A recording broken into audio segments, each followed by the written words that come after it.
It's time for the final Big 12 football power rankings of the season. Did BYU just steal the top spot? This is Locked On Big 12.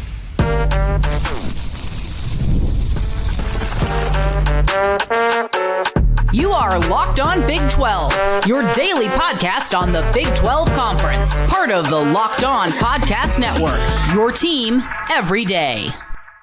Happy Monday, everybody. Welcome into Locked On Big 12. I'm Drake Toll from America's #1 Big 12 podcast, Locked On Big 12. Thank you for making this show your first listen every single day. We will start with the final power rankings of 2024. Where is your team? Also, the Big 12 just robbed the SEC. They stole a coach, and chaos from that conference ensued. And BYU and Ole Miss have been challenged to play like next week, a football game as an added bowl. Will they do it? Could they do it?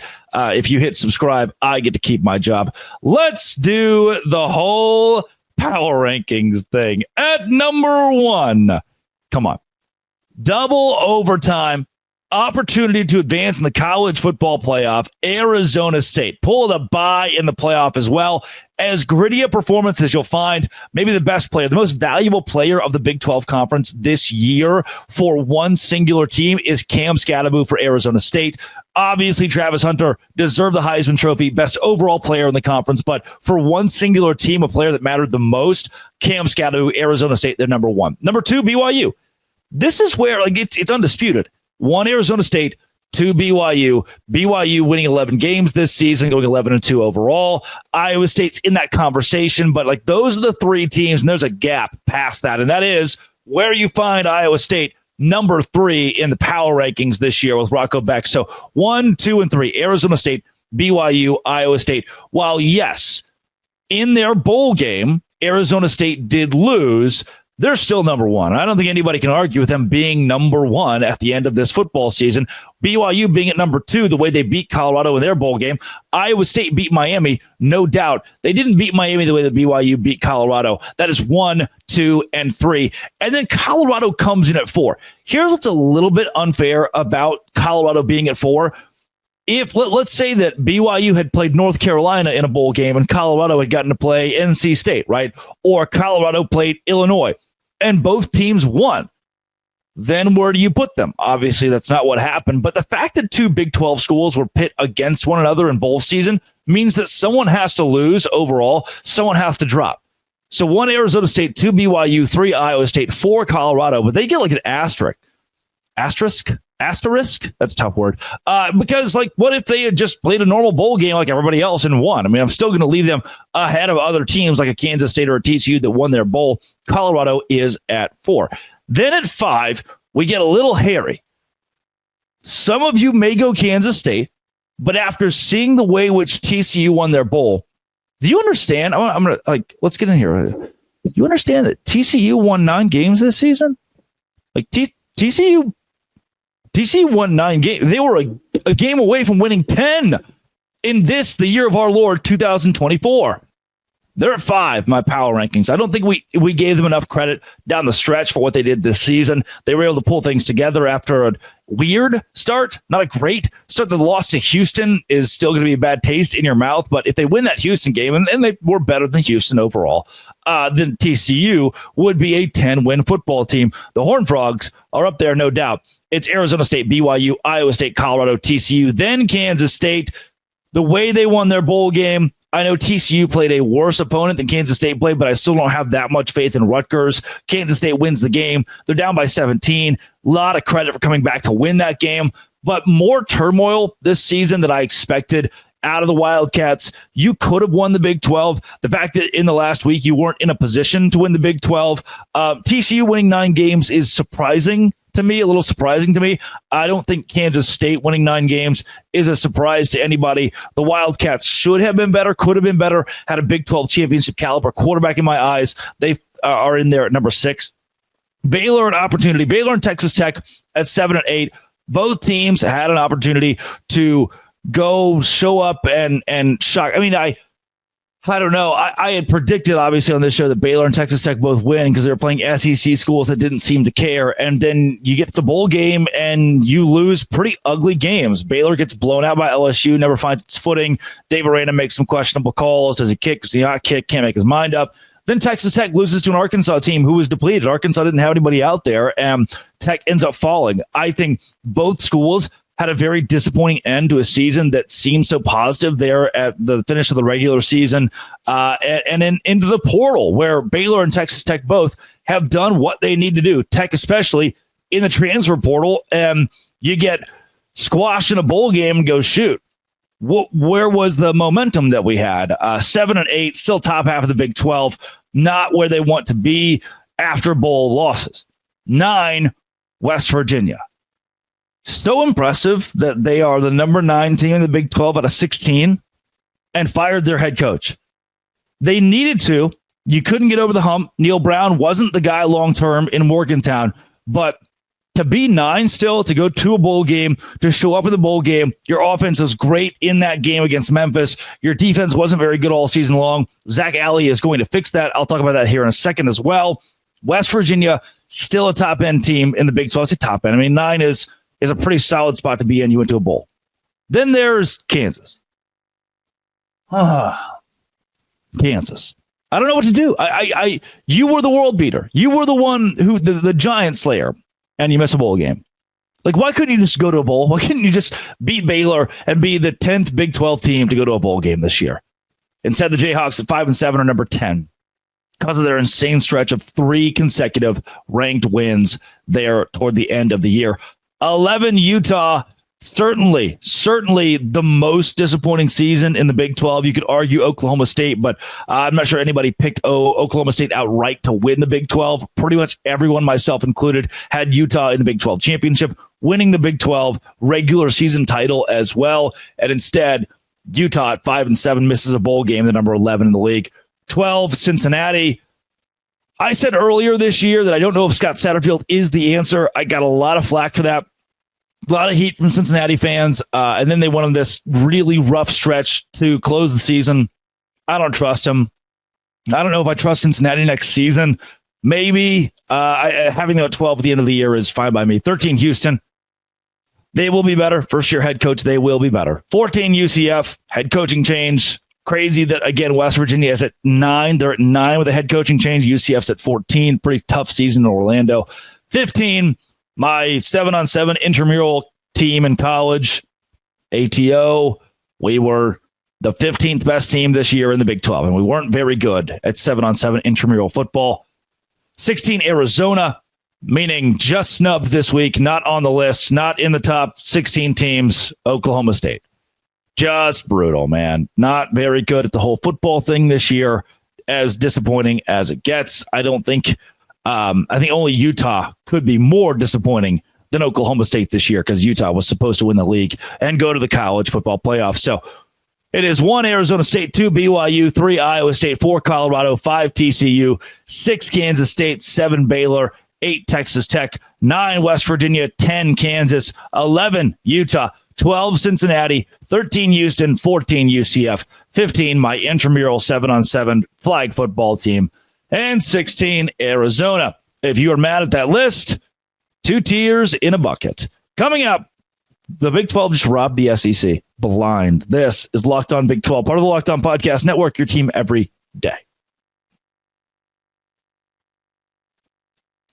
Hey, today's show is brought to you by FanDuel. FanDuel is the number 1 spot to go now that we're in the NFL playoffs. FanDuel and the college football playoff, by the way. FanDuel is giving new customers an insane deal. You can bet $5 and get $200 in bonus bets guaranteed.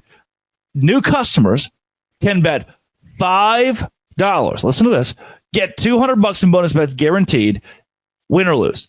FanDuel app gives you everything you need for live bets, same game parlays, and so much more. Visit the website and share betting lines with your friends. Download the app today and play. $5, win or lose, $200 in bonus bets in your pocket. Go to FanDuel.com to join today. Get started with $200 in bonus bets. Make this season unforgettable with FanDuel, an official sportsbook partner of the NFL. West Virginia not messing around under Rich Rodriguez with these hires.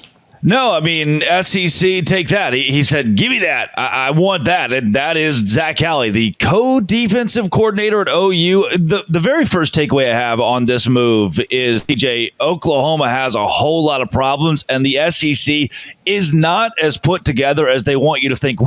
One Oklahoma fan posted on Reddit, please, for the love of God, explain to me why taking a DC job at West Virginia is better than having one at OU. And that's the question a lot of people are going to ask from this. How do you go from the SEC as a DC to the Big 12 in West Virginia? Now, Zach Alley has worked in the past under Rich Rodriguez, and we know that Rich Rod is going to be a powerhouse head coach in the Big 12 because of his past at Jacksonville State. Prior to that, West Virginia. He's been around the gamut in college football, and to go to West Virginia, be back home where he was from. The guy grew up in West Virginia and now pull a DC from the SEC. It is huge. And this Reddit post goes on with, what the hell is going on in Norman, Oklahoma? They just lost to Navy, too. We have seen over the course of these last 2 weeks, pillar after pillar fall, domino after domino fall in the storyline that the SEC is the best conference in college football. And another one of those dominoes is a D coordinator going from that best conference in college football to the Big 12 to work under Rich Rodriguez at West Virginia. What's better, Norman or Morgantown, Oklahoma or West Virginia? For Zach Alley, it's going to be West Virginia. And I know this has a lot of SEC fans, Oklahoma fans, including this cat on Twitter or Reddit as well, not very happy. Yeah, it is certainly interesting. And how much of a factor do you think the very rocky start that Oklahoma has gotten off to there in this SEC, and not just though what they've done in the SEC, really this tenure under Brent Venables, even going back to his Big 12 days, how much of this do you think is going back to a familiar place, and how much is, let me get out of here before the writing on the wall becomes reality? Yeah, this is not Scott Frost level yet, but it reminds me a little bit of, okay, native son comes home and he's supposed to be the head coach that is the prodigal son who wins a national championship and takes your team to glory, and that's just not it. Like, Bob Stoops was great at Oklahoma. Lincoln Riley, as much as they hate it, was great at Oklahoma. Brent Venables has not been great at Oklahoma, and a bigger problem for them is Texas is so good right now. It pains me as a Big 12 guy to say it, but the team that won just one Big 12 championship the last 14 years won the SEC regular season title this year, and Oklahoma can't seem to find its footing under Brent Venables in the Big 12 or now the SEC. This does not look very good for that regime, and I don't know if Oklahoma can afford for the next 2-3 years to hold on to Brent Venables, because next year's schedule is even more brutal than last year. And for Zach Alley, he coached under Rich Rodriguez at Jacksonville State, at Louisiana Monroe, goes to Oklahoma, and it takes just a year for him to say, I don't want any part of this. I'm just going to go be a defensive coordinator where I feel like I can thrive. And it's a weird era, TJ, to me, a weird era in 2025 where you can thrive more at a school like West Virginia than Oklahoma in the SEC. That is not a surprise for Big 12 insider like me, not a surprise for West Virginia fans who know the culture of football there, but a big surprise for those who look at an SEC program or a Big 12 program, one that was middling the last 5 years in the Big 12, and say, shoot, if guys are making a decision like that, it can't be good. It cannot be good for Brent Venables. Yeah, I just had this conversation, and we'll go back to West Virginia in just a second. Just had this conversation with somebody else. This, to me, at Oklahoma right now, it does not feel like just an SEC problem. It's very easy to blame that, but they barely beat Houston this year. They were in a dogfight with Tulane much before they got into their SEC schedule and had to play Rocky Top. This feels like a bigger problem than just Oklahoma wasn't ready for the SEC. I guess time will tell there. Here's a great, I want to reaffirm what you just said. Let's reaffirm that, okay? So the press release that talks about Zach Alley going to West Virginia says that the Sooners last year, number 3 in defensive touchdowns in the country, number 5 in fumbles recovered, number 10 in team tackles for loss, 11 in first down defense. It keeps going. 19 in total defense in the country, 23rd against the rush, 25th sacks, and 30 scoring defense. Those are all great. And I was told, TJ, defense wins championships. So the guy's a great DC at Oklahoma. Their defense is good. The team's not very good overall. He leaves to West Virginia. If defense wins championships and your numbers are that and you can't win, what does that say about a program? Yeah, it's trouble time in Norman. I feel like heading into next year, his seat might be hotter than anyone's in the SEC. Yeah. An SEC that includes Billy Napier, Sam Pittman, Kalen DeBoer, Brian Kelly. People are very upset with Mark Stoops. So, all right, back to West Virginia for a second. Their defense, their offense at times looked pretty good this year. Their defense could not stop a leaky faucet. They were terrible defensively. How big of a move is this for them? Well, if you're West Virginia, we just hired the SEC defensive coordinator, right? So again, from the perspective of an SEC fan and Oklahoma fan, you're wondering how, why, who let this happen? From a standpoint of a West Virginia fan or a Big 12 insider or Rich Rod, this is optically awesome, and you're getting a defensive coordinator who has all of those stats, figures, headlines that I just mentioned. So for Zach Alley to be at West Virginia, it shows Rich Rodriguez is walking in day one and is going to build a defensive-minded football team. How did he win? When he was there in the mid-2000s, he won through defense. Now, obviously, he had some great offensive weapons, but his defenses were able to put such a hold on the Big East, the old Big East, that they went and were winning BCS bowl games. So day one, you put a defense together in the Big 12, you're going to be competitive. And not to say the Big 12 doesn't have a lot of good defenses, because they do. They're developing in that direction. But for West Virginia to put an emphasis like this on their D shows Rich Rodriguez is very serious about winning day one. Zach Alley's a big part of that. Go with the splash, a big name, somebody who can get things done in Morgantown. And the guy who's going to do that is an SEC defensive coordinator. So if you're West Virginia, and I can wax poetic about what Rich Rodriguez has done and will do from the last month to the month coming up, they're in such a spot that I believe they can compete in year one, no doubt. I didn't even have this on the notes, but just kind of ran across my mind. And I'm not trying to hire another coach when Rich Rod has been on the job for less than a month. Yeah. Could this be a head coach in waiting type of situation? Somebody is going to need that title in the next few years. We've watched a couple of Big 12 programs, Utah namely, do this, where you understand, okay, and I thought Oklahoma State might have been that, where you think, okay, a big-time assistant will be the head coach in a few years, understanding that the head coach is a little bit older. And for Rich Rodriguez at now from Jacksonville State into West Virginia, he can't coach forever. I don't think he has 10 years left in him. He's 61 years old, but he's also a Granttown, West Virginia guy. This is like a retirement job, but still a big time job for him. He's got 5, 6, 7 years if he continues to win to be at the helm of the Mountaineers. And then from his standpoint, he can choose when to hang it up.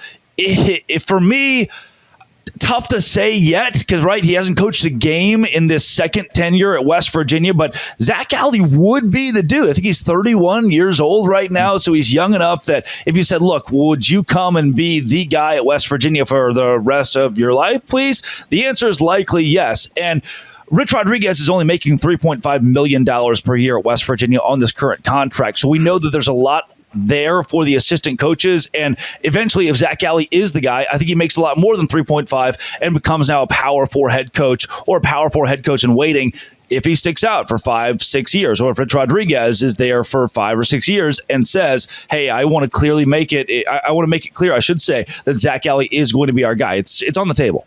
Yeah, I'm not trying to upset West Virginia fans with Rich Rod just yet. But you can't tell me that if in 7 years, Zach Alley has been there the entire time, you've obviously had success, you've obviously got a guy that's in the culture, there's just a lot of pros to it. It worked at FSU and Jimbo Fisher. It can work.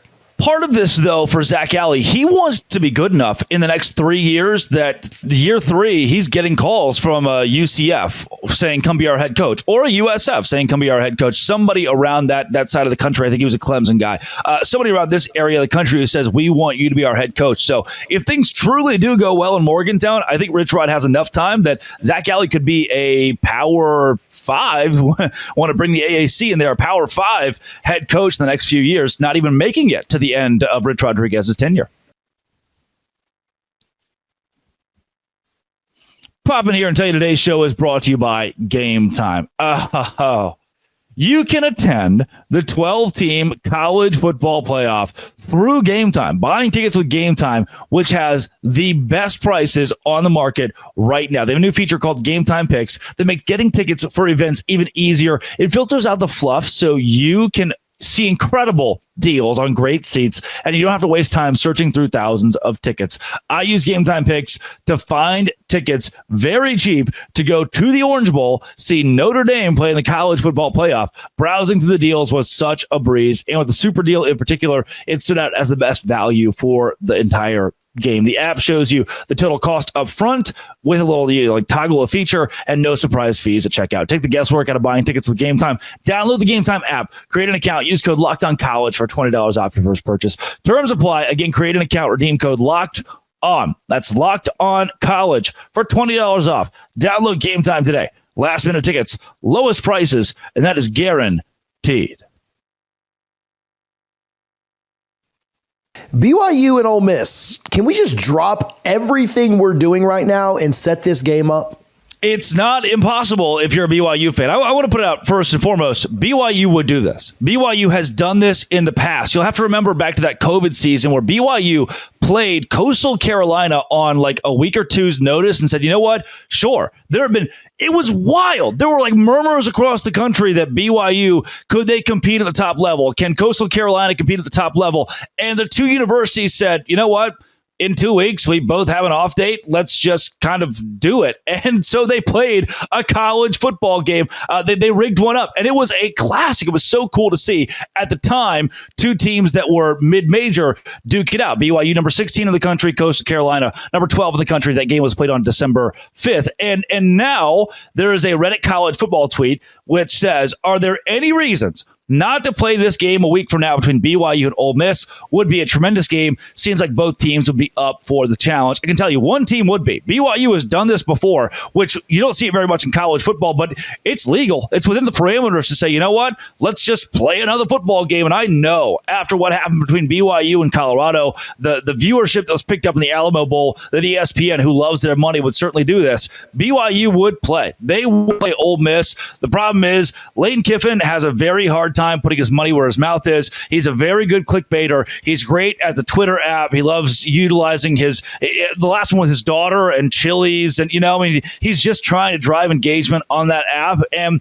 he's all talk. There's no way. There is an SEC program, Ole Miss, who is scared of playing BYU, because I can guarantee you, as they've proven in the past, BYU would get on a plane tomorrow, play it in Oxford, and take on the Ole Miss Rebels. And I just don't ever see Ole Miss making a move, an SEC team making a move or taking a risk like this. Whereas BYU, as Reddit College Football says, is ready right now. Both teams would be up for the challenge. BYU, certainly. Lane really did some pretty impressive chest beating after beating a very depleted Duke team. Now, not in hoops, right? This was still college football. After beating a very depleted portal quarterback, gone, a lot of defenders gone.